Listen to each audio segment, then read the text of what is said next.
अब ये principal of causation क्या बताता है? ये क्या बताता है? दो चीज बताता है। ये बताता है, एक तो या तो एक्ट डायरेक्ट कॉज होना चाहिए, जो डेथ हुआ है उसका वो डायरेक्ट कॉज होना चाहिए। फिर दूसरा ये भी बताता है प्रिंसिपल ऑफ कॉजेशन कि आपका एक्ट हो सकता है डायरेक्ट कॉज नहीं है, लेकिन क्या है, सब्सटैंटिव या ऑपरेटिव रोल आपके एक्ट ने कॉज किया है। जैसे इसका एग्जांपल हुआ कि मान लिया आपने किसी पर्टिकुलर पर्सन को ग्रीवियस इंजरी कॉज किया, ठीक है, ग्रीवियस इंजरी कॉज किया। उस पर्टिकुलर पर्सन को मान लो कोई बीमारी थी, मान के चलो कोई हार्ट की बीमारी थी या किसी भी तरीके का कोई प्रॉब्लम था, उसका लिवर का, किडनी का, कोई का भी प्रॉब्लम था। आपने उस पर्सन को ग्रीवियस इंजरी कॉज किया, वो हॉस्पिटल में उसको भर्ती किया गया, उसकी हालत बहुत सीरियस थी, ठीक है। अब उसको जो है डॉक्टर ने कुछ मेडिसिन प्रेस्क्राइब किया कि ये मेडिसिन तो उसको लेना ही लेना पड़ेगा, है ना, क्योंकि उसकी हालत बहुत सीरियस थी, तो उसको कुछ ट्रीटमेंट दिया जा रहा था।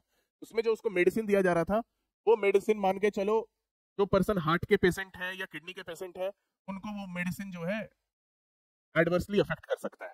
लेकिन अब प्रॉब्लम क्या है कि अब मेडिसिन देंगे तो हार्ट का प्रॉब्लम या किडनी का प्रॉब्लम बढ़ जाएगा, मेडिसिन नहीं देंगे तो अभी जो इंजरी हुई है इसका ट्रीटमेंट नहीं हो पाएगा। अब ऐसे सिचुएशन में उस पर्सन को वो मेडिसिन दिया गया और फिर बाद में उसका किडनी का, हार्ट का जो भी प्रॉब्लम था वो एग्रेवेट हुआ और उस पर्सन का डेथ हो गया। अब यहाँ पे कॉज ऑफ डेथ क्या है?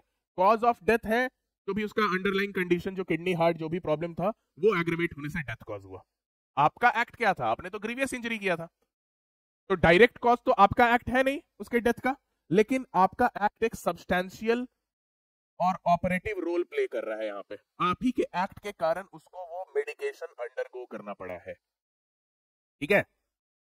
Means there is causa causes, right. तो प्रिंसिपल ऑफ कॉजेशन दो तरीके से वर्क करता है, ठीक है। एक या तो डायरेक्ट आपके एक्ट से ही डेथ हो गया हो, या दूसरा आपका एक्ट वहां पे सब्सटैंटिव या ऑपरेटिव रोल प्ले कर रहा हो। अब वो वाला एग्जांपल जो मैंने दिया था कि कोई पर्टिकुलर पर्सन को आपने चोट पहुंचाया, वो हॉस्पिटल में है इंजर्ड होके, और हॉस्पिटल का छत गिर गया।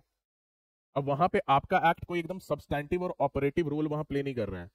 ऐसा थोड़ी है कि आप ही के मारने से वो छत गिरा है, राइट। कुछ ना कुछ सब्सटैंटिव और ऑपरेटिव रोल आपके एक्ट का होना चाहिए वहां पे, ठीक है।